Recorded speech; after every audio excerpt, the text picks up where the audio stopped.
نام سجاد کا جب ورد زباں ہوتا ہے، نام سجاد کا جب ورد زباں ہوتا ہے، مجھ پہ دنیا کو فرزدق کا گمان ہوتا ہے۔ السلام علیکم، اعوذ باللہ من الشیطان اللعین الرجیم، بسم اللہ الرحمن الرحیم۔ سب سے پہلے میں امام زمانہ کی خدمت میں جشن ولادت مولا سجاد علیہ السلام اور جشن ولادت مولا علی اکبر علیہ السلام کی مبارکبادی پیش کرتا ہوں، اور اسی کے ساتھ ساتھ الکریم چینل کے ذریعے تمام مومنین کو اس جشن کی مبارکبادی پیش کرنا چاہتا ہوں۔ چند مصرے مولا علی اکبر کی شان میں سماعت فرمائیے گا کہ سبت پیغمبر کو حاصل یہ سعادت ہو گئی، سبت پیغمبر کو حاصل یہ سعادت ہو گئی، گھر میں ہم شکل پیمبر کی ولادت ہو گئی، گھر میں ہم شکل پیمبر کی ولادت ہو گئی، مل گئی شبیر کو ایک وقت میں دوہری خوشی، مل گئی شبیر کو ایک وقت میں دوہری خوشی، بیٹے کا دیدار نانا کی زیارت ہو گئی، بیٹے کا دیدار نانا کی زیارت ہو گئی، کہ اکبر شباب حسن پیمبر کا نام ہے، اکبر شباب حسن پیمبر کا نام ہے، اکبر جلال جذبہ حیدر کا نام ہے، اکبر جلال جذبہ حیدر کا نام ہے، اکبر عروج مہر منور کا نام ہے، اکبر حسینیت کے مخدر کا نام ہے، فرصت ملے تو پوچھ بشر کے سکون سے، فرصت ملے تو پوچھ بشر کو سکون سے، اسلام سرخ رو ہوا اکبر کے خون سے، اسلام سرخ رو ہوا اکبر کے خون سے۔ صلوات محمد و آل محمد، اللہم صلی علی محمد و آل محمد۔ کہ یہ مصطفیٰ نے خواب میں شبیر سے کہا، یہ مصطفیٰ نے خواب میں شبیر سے کہا، یعنی قرآن پاک نے تفسیر سے کہا، یعنی قرآن پاک نے تفسیر سے کہا، روح نے بدن سے لوح نے تحریر سے کہا، دین خدا نے دین کی تقدیر سے کہا، دین خدا نے دین کی تقدیر سے کہا، کیوں ہیں اداسیاں میرے مظہر کی شکل میں، کیوں ہیں اداسیاں میرے مظہر کی شکل میں آ رہا ہوں پھر علی اکبر کی شکل میں آ رہا ہوں پھر علی اکبر کی شکل میں۔ صلوات محمد و آل محمد، اللہم صلی علی محمد و آل محمد۔ ایک مسدس ہے بزبانی مولا سجاد علیہ السلام کہ ایک دربار شام کا ہے کہ یہ قیدی نے گرج کر سر دربار کہا، مجھ کو پہچان لو سجاد ہوں سجاد ہوں میں۔ مولا سجاد اپنا تعارف کرا رہے ہیں دربار عزیز میں، سماعت فرمائیے گا کہ میرے دادا کو سبھی شیر خدا کہتے ہیں، میرے دادا کو سبھی شیر خدا کہتے ہیں، اور بابا کو شہ کرب و بلا کہتے ہیں، اور بابا کو شہ کرب و بلا کہتے ہیں، ایک امو کو شریعت کا عصا کہتے ہیں، ایک کو فاتح خیبر کی دعا کہتے ہیں، ایک کو فاتح خیبر کی دعا کہتے ہیں، میری ٹھوکر سے یہ زنجیر پگھل سکتی ہے، میری ٹھوکر سے یہ زنجیر پگھل سکتی ہے، میں جو چاہوں تو یہ دیوار بھی چل سکتی ہے، میں جو چاہوں تو یہ دیوار بھی چل سکتی ہے، کہ شیر دل شیر جگر شیر نظر رکھتا ہوں، شیر دل شیر جگر شیر نظر رکھتا ہوں، اپنے ہاتھوں کی لکیروں میں ظفر رکھتا ہوں، اپنے ہاتھوں کی لکیروں میں ظفر رکھتا ہوں، اپنے لہجے میں قیامت کا اثر رکھتا ہوں، اپنے لہجے میں قیامت کا اثر رکھتا ہوں، شام کو صبح بنانے کا ہنر رکھتا ہوں، شام کو صبح بنانے کا ہنر رکھتا ہوں، اب نہ چل پائے گی ناپاک سیاست تیری، اب نہ چل پائے گی ناپاک سیاست تیری، بندے ہاتھوں سے الٹ دوں گا حکومت تیری، بندے ہاتھوں سے الٹ دوں گا حکومت تیری، بندے ہاتھوں سے الٹ دوں گا حکومت تیری۔ صلوات محمد و آل محمد، اللہم صلی علی محمد و آل محمد۔ چونکہ شعبان میں ایک کربلا پیدا ہوئی ہے، پوری کربلا جو ہے ایک شعبان میں تیار ہوئی ہے، اس کے تو کربلا کے حوالے سے، آزاداری کے حوالے سے چند اشعار سماعت فرمائیے گا کہ لے کر علی کا نام جو گھر سے چلا نہیں، رستے میں کتنی بار گرا یہ پتہ نہیں، لے کر علی کا نام جو گھر سے چلا نہیں، رستے میں کتنی بار گرا یہ پتہ نہیں، اے حاجیوں تمہیں یہ خبر با خدا نہیں، اے حاجیوں تمہیں یہ خبر با خدا نہیں، کعبہ بھی خوش نہیں ہے اگر کربلا نہیں، کعبہ بھی خوش نہیں ہے اگر کربلا نہیں، سانسوں کے اس سفر سے کوئی فائدہ نہیں، سانسوں کے اس سفر سے کوئی فائدہ نہیں، فہرست زندگی میں اگر کربلا نہیں، فہرست کربلا میں اگر کربلا نہیں۔ 4 مصرے ہیں جناب رضا سرسوی صاحب کے، سماعت پر فرمائیے گا کہ نکلے جو لے کے پرچم عباس ہم رضا،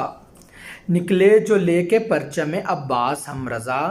جو بچے بد نسب تھے وہ رستے سے ہٹ گئے، نکلے جو لے کے پرچم عباس ہم رضا، جو بچے بد نسب تھے وہ رستے سے ہٹ گئے، جن کے نکاح ٹوٹے وہ تکتے ہی رہ گئے، جن کے نکاح ٹوٹے وہ تکتے ہی رہ گئے، سارے حلال زاد علم سے لپٹ گئے، سارے حلال زاد علم سے لپٹ گئے۔ آخری 2 شعر ماتم کے حوالے سے سماعت فرمائے گا کہ ہاتھ ماتم شاہ میں گر تیرا نہیں اٹھتا، ہاتھ ماتم شاہ میں گر تیرا نہیں اٹھتا، پھر سوال جنت میں جانے کا نہیں اٹھتا، پھر سوال جنت میں جانے کا نہیں اٹھتا، کل نبی کی میت کو جو اٹھا نہیں پائے، کل نبی کی میت کو جو اٹھا نہیں پائے، آج ان کی نسلوں میں تعزیہ نہیں اٹھتا، آج ان کی نسلوں میں تعزیہ نہیں اٹھتا، آج ان کی نسلوں میں تعزیہ نہیں اٹھتا۔ بر محمد و آل محمد صلوات، اللہم صلی علی محمد و آل محمد وعجل فرجہم۔ بر محمد و آل محمد صلوات، اللہم صلی علی محمد و آل محمد وعجل فرجہم۔ ایک قطع مولا سجاد کی شان ہے۔ کیسا خوددار تھا وہ شخص خدا ہی جانے، تشنگی میں بھی نصیحت سے مانگا پانی، حاکم شام کا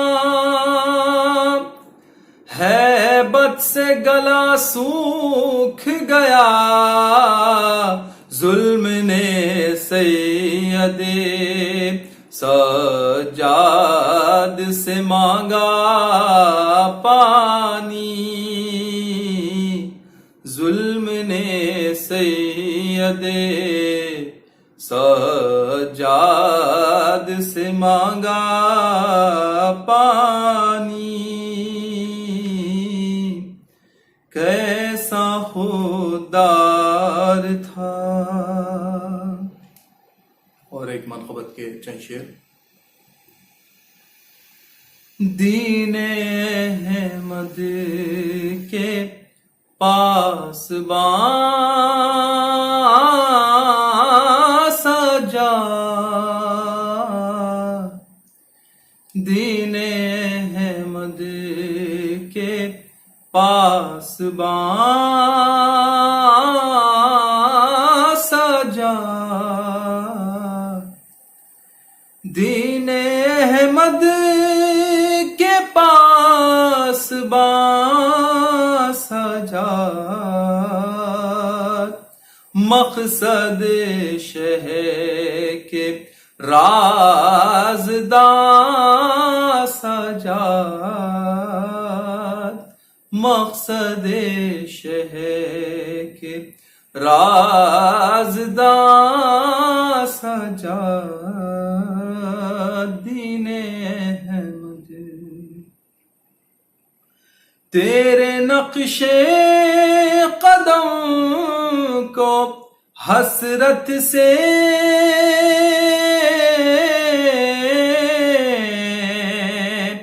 تیرے نقش قدم کو حسرت سے تکتا رہتا ہے آسمان سجاد، تکتا رہتا ہے آسمان سجاد، دین احمد جتنی مدح حسین کرتا ہوں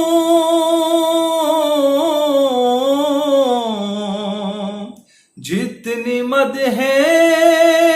حسین کرتا ہوں اتنے ہوتے ہیں مہربان سجاد، اتنے ہوتے ہیں مہربان سجاد، دین احمد آ کے اس جشن میں ہوا احساس، آ کے اس جشن میں ہوا احساس، جیسے موجود ہیں یہاں سجاد، جیسے موجود ہیں یہاں سجاد،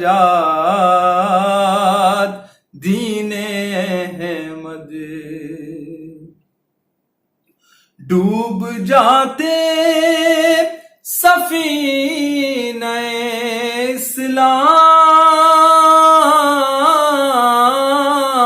اسلام، ڈوب جاتا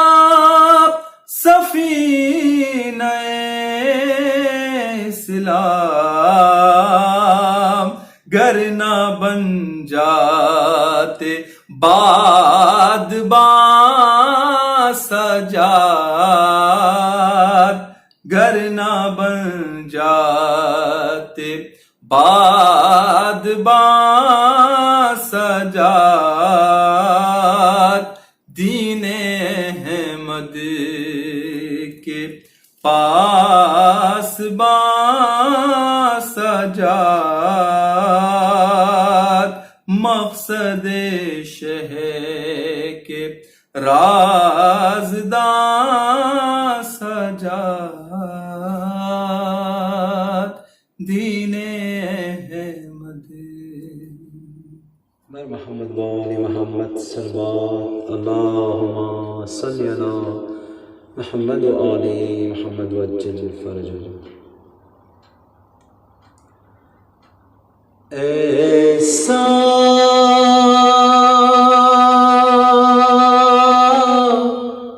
کوئی بیمار ہے سجاد سے ہٹ کر، ایسا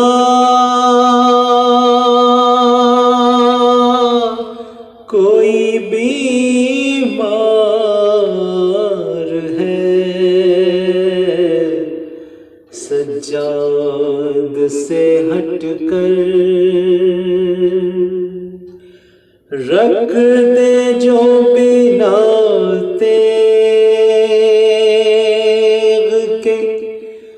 رکھ دے جو بنا تیغ کے دربار الٹ کر ایسا کوئی بیمار ہے سجاد سے ہٹ کر پہنا دے مجھے کاش وہ زنجیر زمانہ پہنا دے مجھے کاش وہ زنجیر زمانہ چلتی رہی مولا کے جو چلتی رہی مولا کے جو قدموں سے لپٹ کر ایسا کوئی بیمار ہے سجاد سے ہٹ کر میں نام پہ عابد کے پہنتا ہوں جو بیڑی میں نام پہ عابد کے پہنتا ہوں جو بیڑی آزادیاں آ جاتی ہیں آزادیاں آ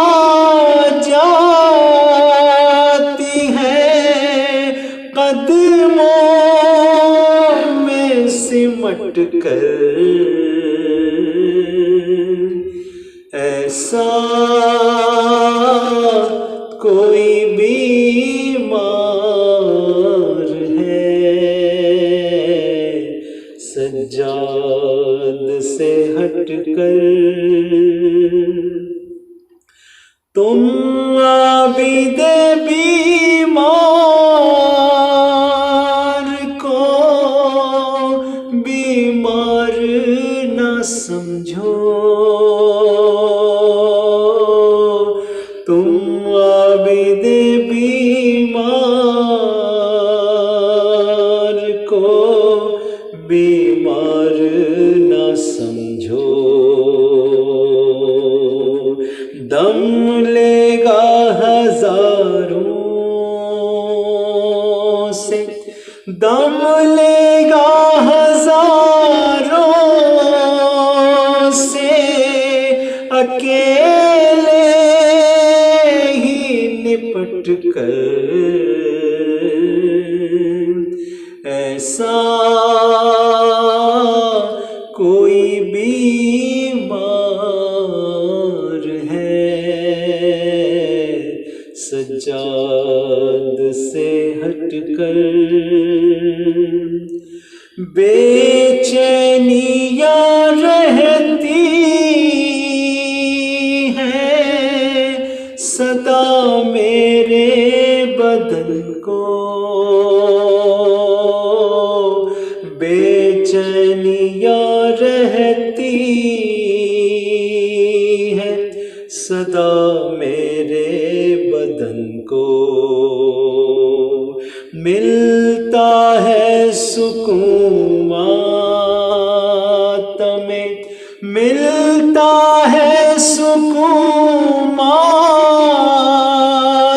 میں زنجیر سے کٹ کر ایسا کوئی بیمار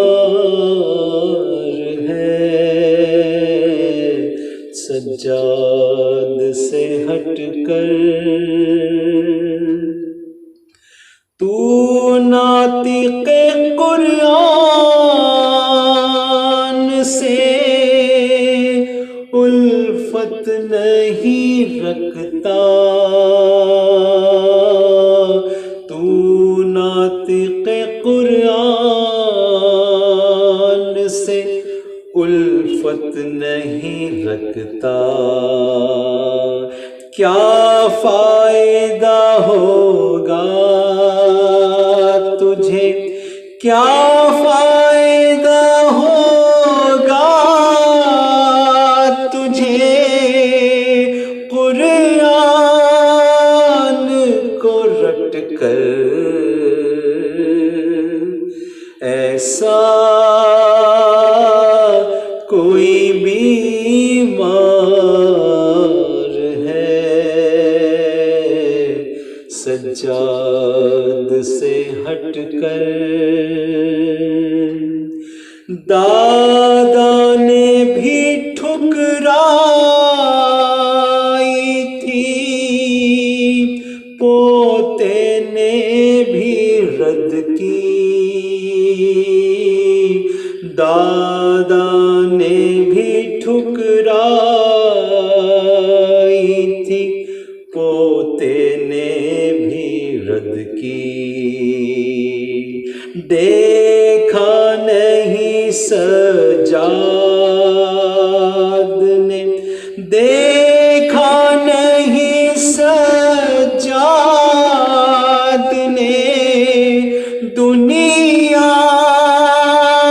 کو پلٹ کر، ایسا کوئی بیمار ہے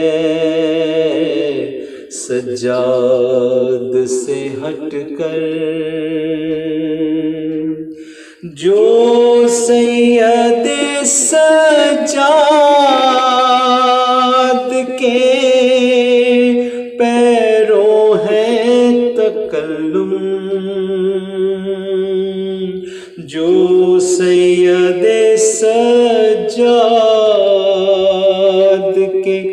پیروں ہے تکلم، حق بات وہ کرتے ہیں، حق بات وہ کرتے ہیں، سرے دار بھی ڈٹ کر، ایسا کوئی بیمار ہے سجاد سے ہٹ کر، رکھ دے جو بنا تیغ کے، رکھ دے جو بنا تیغ کے، دربار الٹ کر، ایسا کوئی بیمار ہے سجاد سے ہٹ کر، بر محمد و آل محمد صلی اللہ اللہم صلی علی محمد و آل پنجتن کے نور کی تنویر زین العابدین، ورثہ آیت تطہیر زین العابدین، خلد میں ہے شاد زہرا، دہر میں آئے ہیں خلد میں ہے شاد زہرا، دہر میں آئے ہیں روح جانو شب روش بیر زین العابدین، مدحت ناطق علی ہے آئے روشن حسین، مدحت ناطق علی ہے آئے روشن حسین، ہے اسی آیت کی ایک تفسیر زین العابدین، ہاتھ کا دھون بنال ماس و گوہر تشت میں، ہاتھ کا دھون بنال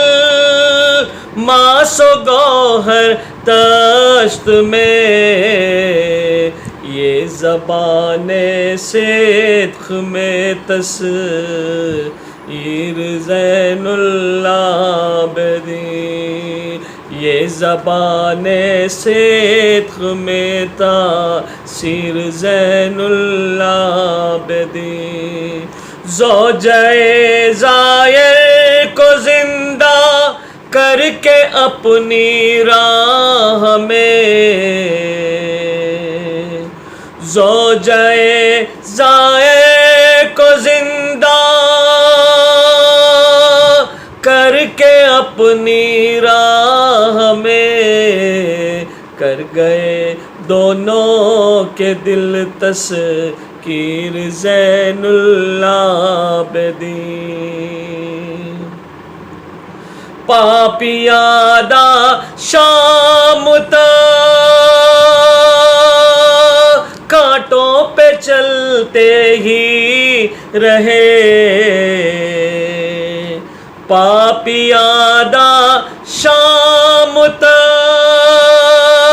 کانٹوں پہ چلتے ہی رہے، ذمہ دار مقصد شبیر زین العابدین، چاہنے والوں کو اپنے دیکھ لینا حشر میں، چاہنے والوں کو اپنے دیکھ لینا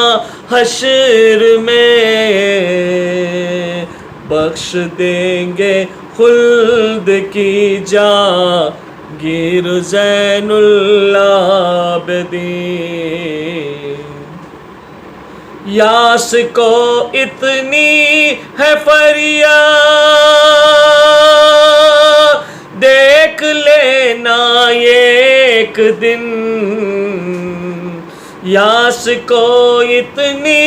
ہے فریاد دیکھ لینا ایک دن، خود بنا دیں گے تیری تقدیر زین العابدین، پنجتن کے نور کی تنویر زین العابدین، ورثہ دار آیت تطہیر زین العابدین۔ اعوذ باللہ من الشیطان الرجیم، بسم اللہ الرحمن الرحیم، الحمد للہ رب العالمین، ثم الصلاة والسلام علی سید الانبیاء والمرسلین،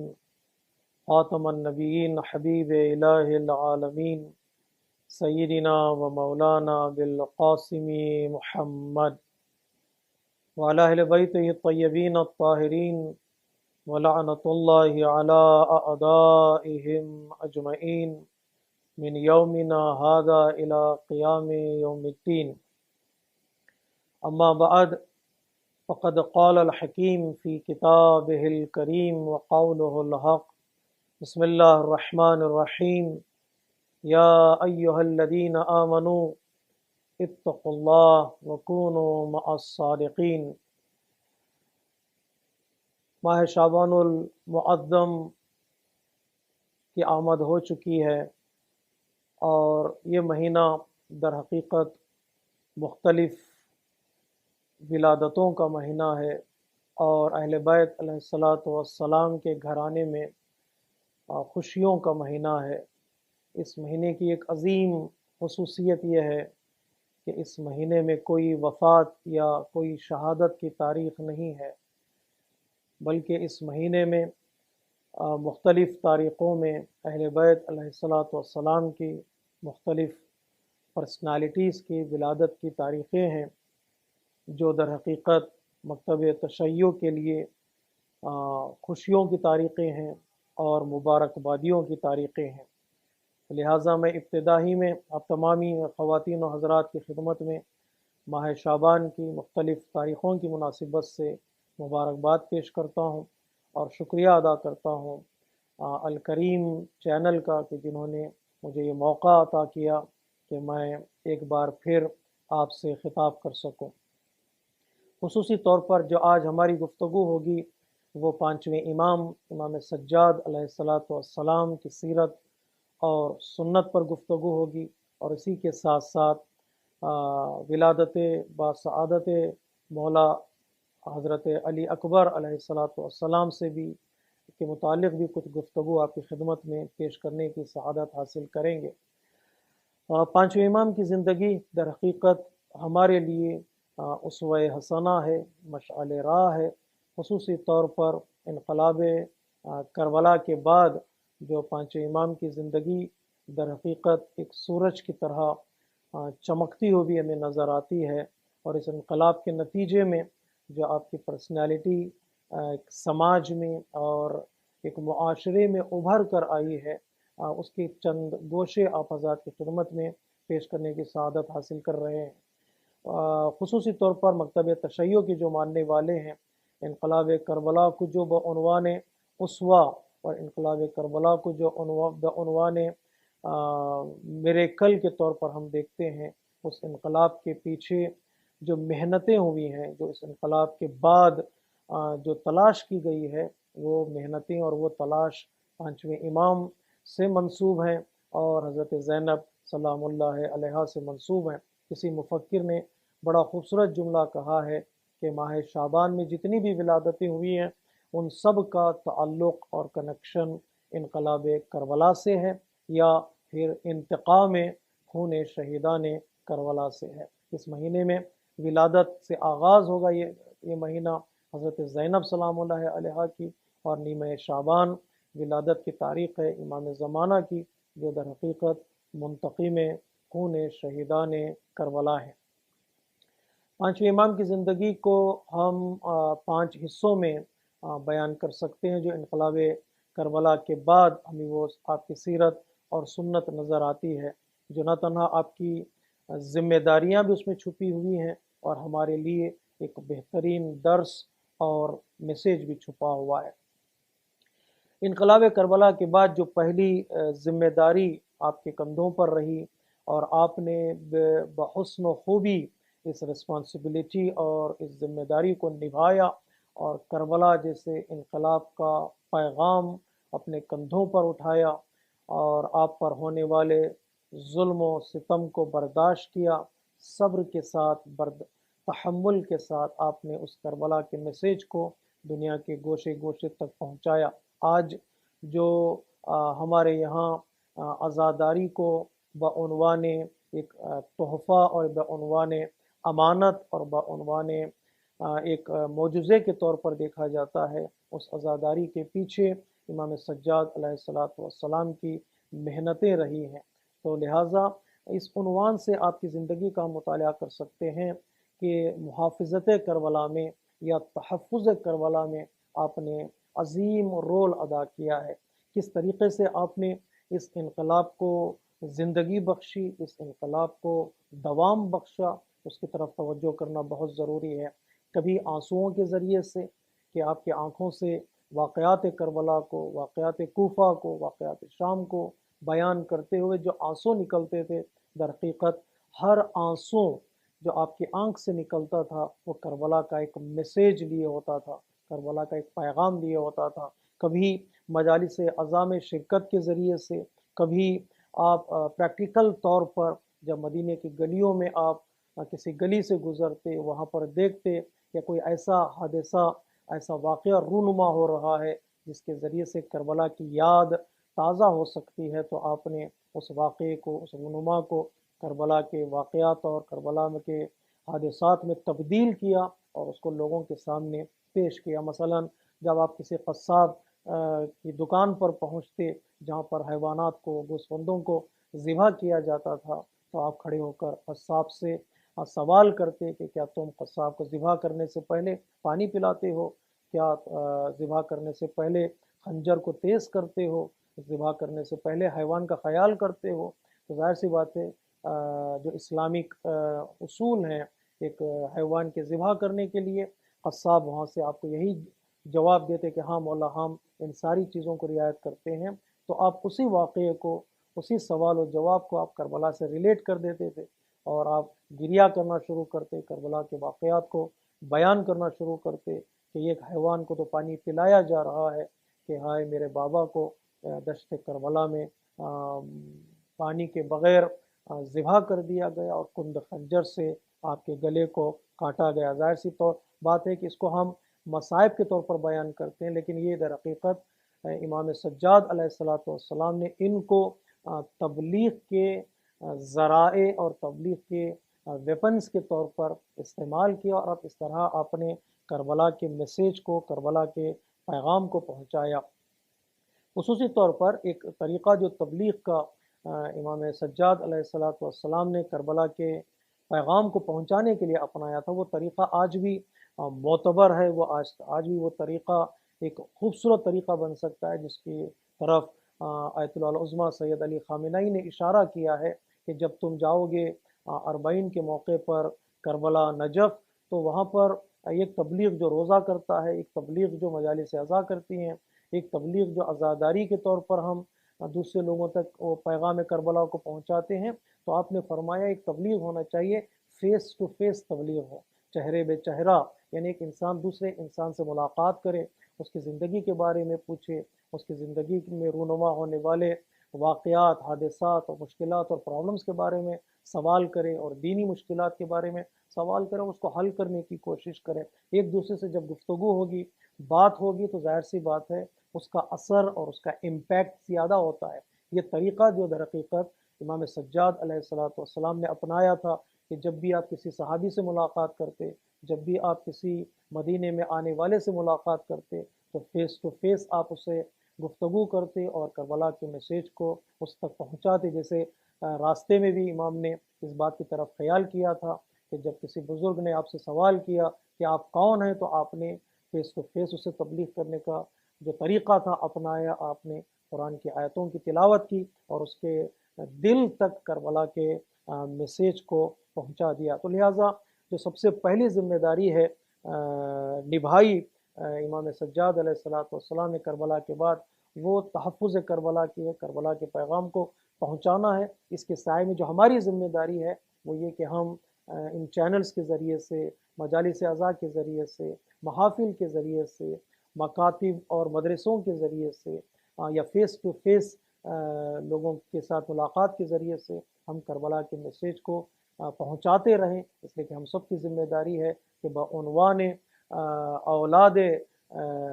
امام، بعنوان عاشقان امام، کہ ہماری ذمہ داری ہے ہم کربلا کے اور عزاداری کے تحفظ کے لیے کام کریں۔ جو دوسرا طریقہ تھا امام کی سیرت اور سنت میں ہم جس کو بیان کر سکتے ہیں، وہ امام کی تربیت تھی کہ نہ تنہا کربلا کے بعد جس چیز کی امت کو ضرورت تھی وہ امت کی ٹریننگ تھی، امت کو ٹریننگ کی ضرورت تھی، امت کے دلوں کی پیوریفیکیشن کے لیے ضرورت تھی کہ ایک سوال جو ہمارے ذہن میں آتا ہے اس سوال کے مقابل میں ایک پروگرام بنانا ضرورت تھی ایک پروگرام کی کہ جس کے ذریعے سے لوگوں کو ٹرین کیا جانا ضروری تھا، پیوریفائی کرنا ضروری تھا۔ وہ یہ کہ کس طرح یہ ایسا ہو گیا کہ 50 سال کی مدت میں لوگ اس بات کے لیے تیار ہو جاتے ہیں کہ وہ اپنے ہاتھوں سے نواسۂ رسول کو شہید کر دیں۔ یہ کیسے ممکن ہے کہ اتنا بڑا انقلاب رونما ہو جاتا ہے کہ وہ لوگ جو اہل بیت کی تعریف، اہل بیت کی مدح، اہل بیت کے فضائل اور اہل بیت کے کمالات سن چکے تھے قرآن کی آیتوں کے سائے میں، پیغمبر اسلام کی زبانی وہ تیار ہو جاتے ہیں کہ اولاد پیغمبر کو شہید کریں، کہ پیغمبر کی بیٹیوں کو بے مقنا و چادر پھرائیں. یہ کیسے ہو سکتا ہے؟ انسان کے ذہن میں ایک سوال پیدا ہوتا ہے. یہی سوال سید سجاد جو امام وقت تھے علیہ الصلاۃ والسلام، انہوں نے اس سوال کو عملی طور پر، پریکٹیکلی طور پر پیادہ کر کے جواب دینے کی کوشش کی. وہ یہ کہ لوگوں کو ٹریننگ کی ضرورت ہے. کبھی کبھار علم کی ضرورت ہوتی ہے، اور کبھی کبھار علم سے زیادہ جس چیز کی ضرورت ہوتی ہے وہ لوگوں کو ٹرین کرنا ہے، لوگوں کی تربیت کی طرف توجہ کرنا ہے، اور ان کے دلوں کی پاکیزگی کی طرف توجہ کرنا ہے. جب تک دل پاکیزہ نہیں ہوتا اس وقت تک علم کا بھی اثر نہیں ہوتا ہے، اس وقت تک حدیثوں کا بھی اثر نہیں ہوتا، اس وقت تک آیتوں کا بھی اثر نہیں ہوتا. اس کی طرف امام حسین علیہ السلام نے کربلا کے دشت میں اشارہ کیا تھا. پتہ ہے تم پر میری نصیحتوں کا اثر کیوں نہیں ہو رہا ہے؟ امام وقت تم سے بات کر رہا ہے، معصوم امام، طاہر امام، مربی امام، نجات دینے والا امام جب بات کر رہا ان کی باتوں کا اثر نہیں تھا. تو امام نے ایک جملے کی طرف اشارہ کیا تھا کربلا کے دشت میں، اس لیے کہ تمہارے پیٹوں میں حرام بھرا ہوا ہے، تمہاری رگوں میں جو خون بہہ رہا ہے وہ خون جو ہے وہ حرام سے کنیکٹڈ ہے. تو ظاہر سی بات ہے جب دل میں، پیٹ میں، انسان کے جسم کے اندر حرام بھر جاتا ہے تو ظاہر سی بات ہے اس کا دل اور اس کا دماغ اور اس کا وجود نصیحتوں کو سننے کے لیے تیار نہیں ہوتا ہے. اسی چیز کو مد نظر رکھتے ہوئے امام نے ٹریننگ کا پلان بنایا، خاموش تبلیغ کا پلان بنایا. کس طرح لوگوں کی تربیت کی جا سکتی ہے. دو طرح سے امام نے تربیت کا پروگرام بنایا. ایک تربیت کا پروگرام یہ کہ امام نے کچھ خاص شاگرد تربیت کی امام نے، کہ جو باہر جا کر تبلیغ کر سکتے تھے، باہر جا کر دین کا، مکتب کا، قرآن کا پیغام پہنچا سکتے تھے. جیسے ابو حمزہ سمالی جیسے لوگ تھے، امام نے ان کو ٹرین کیا اور وہ لوگ گئے شہر بشہر، ملک با ملک. انہوں جانے کے بعد انہوں نے مکتب اہل بیت کو یا دین کو لوگوں تک پہنچایا اور ان کو ٹرین کرنے کی کوشش کی، ان کو پیوریفائی کرنے کی کوشش کی. ایک طریقہ یہ تھا. اور دوسرا طریقہ امام نے غلاموں پر کام کیا. امام نے جو کمزور طبقہ تھا اس وقت ان لوگوں پر کام کیا جن کے اندر نہ علم کا کوئی شعور تھا، نہ تربیت کی کوئی وہاں پر جگہ تھی یا ان کے اندر شعور تھا. تو امام نے ان پر کام کیا، غلاموں کو قریب بلایا. امام جاتے تھے، غلاموں کو اپنے گھر بلاتے تھے، بعنوان غلام وہ آتے تھے، امام خرید کر لے آتے تھے ان کو گھر میں، اپنے گھر میں ان کو ٹرین کرتے تھے، دین سکھاتے تھے، دینی تربیت انہیں دیتے تھے اور ان کے ذہنوں، دل و دماغ کو بیدار کرتے تھے. اور اس کے بعد امام راہ خدا میں اس کو آزاد کر دیتے تھے. نہ تو نہ اس غلام کو ایک دنیاوی اعتبار سے آزادی مل جاتی کہ وہ غلام کے سرکل سے، غلام کی زنجیروں سے غلامی کی آزاد ہو جاتا تھا. دینی طور پر بھی وہ جب نکلتا امام کے گھر سے تو ایک دیندار بن کے نکلتا، ایک فہیم انسان اور ایک سمجھدار انسان بن کر نکلتا. کتنے لوگوں کو امام نے خریدا اور علم عطا کیا، تربیت انہوں دی، دینی تربیت، اور اس کے بعد آزاد کیا ہے. بعض علماء کرام نے اس کو 50,000 تک بھی ذکر کیا ہے. کبھی گروپس امام خرید کر لے آتے ایک گروہ میں لوگوں کو، کبھی امام اکیلے غلاموں کو لے آتے، کبھی امام خود جاتے غلاموں کو ٹرین کرتے اور آزاد کرتے تھے. تو مختلف آپ نے اپنے مدت امامت میں اس طرح سے کربلا کے پیغام کو، دین کے پیغام کو لوگوں تک پہنچایا تاکہ عملی طور پر لوگوں کا ذہن تیار رہے اس انقلاب کو ایکسیپٹ کرنے کے لیے، اس انقلاب کو قبول کرنے کے لیے. ہم نتیجہ دیکھیں گے. بعض علماء کرام کہتے ہیں بھی یہ کیسے ہو سکتا ہے کہ جیسے امام کے قاتل بن گئے لوگ. پھر یہ سوال پازیٹیو کوشچن بھی ہوتا ہے، یہ کیسے ممکن ہے کہ 5ویں امام کے زمانے میں، 6 امام کے زمانے میں آپ کے مکتب میں علم حاصل کرنے والے 4,000 شاگرد ہو گئے، 5,000 شاگرد ہو گئے. تو سوال جہاں پر ہم نے وہاں دیا تھا ٹریننگ نہ ہونے کی وجہ سے وہ قاتل بن گئے. یہ 4تھے امام کی ٹریننگ کے نتیجے میں وہ لوگ مکتب اہل بیت میں آ کر بیٹھنے کے قابل ہو گئے. کہ مسلسل امام نے لوگوں کو ٹرین کیا تاکہ لوگ جو ہے وہ دین کو سمجھ سکیں اور انسانیت کے وقار کو، انسانیت کے دھرم کو درک کر سکیں. اس طرح امام نے دوسرے مرحلے کی طرف توجہ کی جو در حقیقت بہت ہی مفید ٹریننگ تھی ان لوگوں کے لیے جو لوگ دین سے دور ہو چکے تھے. تیسرا مرحلہ جو امام کی سیرت اور امام کی سنت میں ہمیں نظر آتا ہے، جو بہت ہی ایک خوبصورت مرحلہ ہے جس کی طرف امام نے توجہ دلائی ہے، وہ یہ کہ امام نے خاموشی کے ساتھ، صبر کے ساتھ، تحمل کے ساتھ امام نے دینی معارف کو لوگوں تک پہنچایا دعاؤں کی شکل میں۔ دینی معارف کو امام نے لوگوں تک پہنچایا سجدوں کی صورت میں، عبادت کی صورت میں، سجدوں کی صورت میں، دعاؤں کی صورت میں امام نے لوگوں کو دینی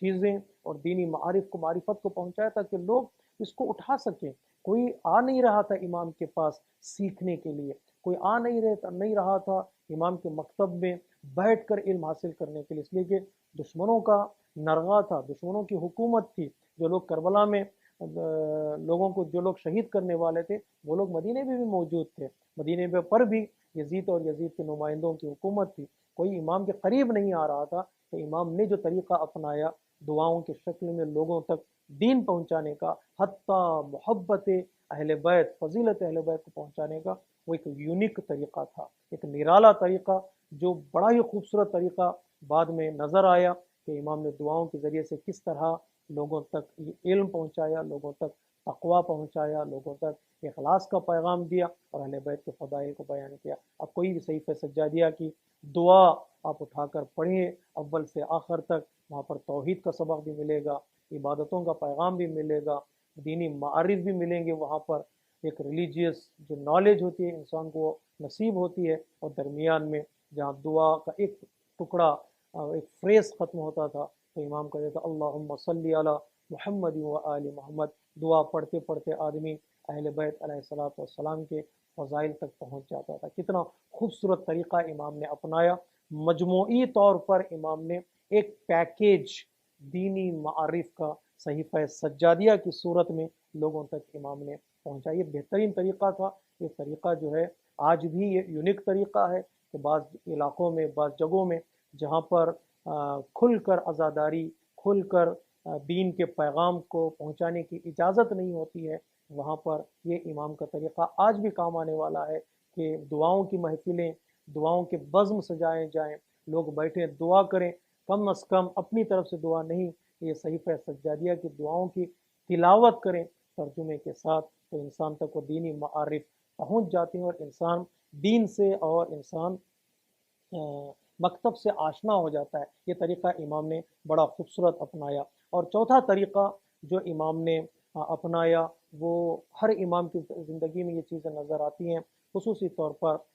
چوتھے امام کربلا کے واقعے کے بعد امام نے غریبوں کی مدد، مسکینوں کی مدد، بے کسوں کی مدد کا کرنے کا ارادہ کیا۔ رات کی تاریکی میں آپ کندھے پر روٹیاں لاد کر لے جاتے تھے، ان کے گھروں تک پہنچاتے تھے جو مسکین تھے، جو یتیم تھے، جو بے نوا تھے، بے سہارا تھے، ان کے گھروں تک امام رزق پہنچاتے تھے، ان کے گھروں تک امام روٹیاں پہنچاتے تھے۔ اس امام نے کس طرح یہ کام کیا؟ وہ اس امام نے جس کے پشت پر تازیانوں کے نشان مرتے دم تک قائم باقی تھے۔ جب پانچویں امام آپ کو غسل دے رہے تھے تو آپ نے گریہ کیا، تو گریہ جب کیا تو لوگوں نے سوال کیا کہ مولا آپ نے گریہ کیوں کیا؟ تو امام نے بتایا کہ دو طرح کے گٹھے امام کی پشت پر تھے، یہ امام کے کندھوں پر تھے۔ ایک وہ جو کربلا میں تازیانوں کی وجہ سے امام کے پشت پر زخم ہو گئے تھے، اور دوسرے وہ روٹیاں جو امام رات کی تاریکی میں اپنے کندھوں پر لے جاتے تھے تاکہ غریبوں کی، مسکینوں کی اور یتیموں کی مدد کر سکے۔ یہ ہر امام کا ہمارا طریقہ رہا، خصوصی طور پر کربلا کے بعد اکثر یہی سوچا جاتا ہے کہ اتنی بڑی مصیبت کے بعد انسان اپنے حواس کھو بیٹھتا ہے، انسان جو آج کے لینگویج میں ڈپریشن کا شکار ہو جاتا ہے، انسان جو سب کچھ بھول جاتا ہے۔ لیکن امام نے جو نیا طریقہ اپنایا، نیا انداز اپنایا کربلا کے میسیج کو پہنچانے کا، وہ بہت ہی نرالا طریقہ تھا۔ اسی لیے جب غریبوں کی انسان مدد کرتا ہے، مسکینوں کی انسان مدد کرتا ہے، بے کسوں کی مدد کرتا ہے، بے سہاروں کی مدد کرتا ہے، تو ان کے دلوں میں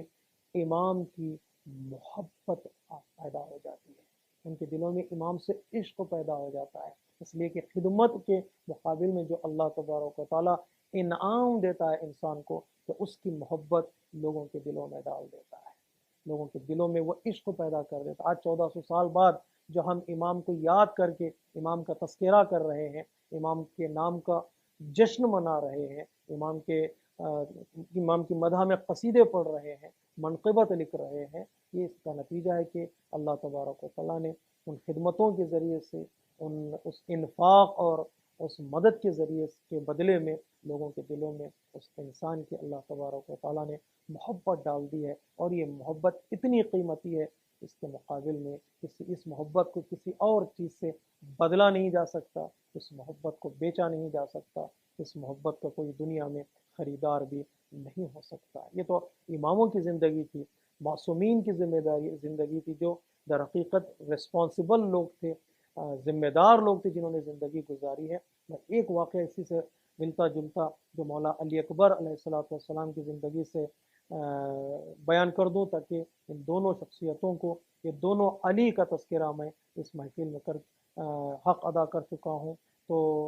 ثواب بھی حاصل ہو جائے مجھے اور آپ کو ثواب حاصل ہو جائے۔ وہ یہ کہ مولا علی اکبر کی سیرت میں لکھا ہوا ہے کہ مولا علی اکبر جب رات ہوتی تھی مدینے میں تو اپنے گھر کی چھت پر آج ایک چراغ جلا دیتے تھے، ایک شمع جلا دیتے تھے۔ جب آپ کے دوستوں نے، آپ کے رشتہ داروں نے آپ سے پوچھا، مولا جب رات اندھیرا ہوتا ہے تو آپ گھر کی چھت پر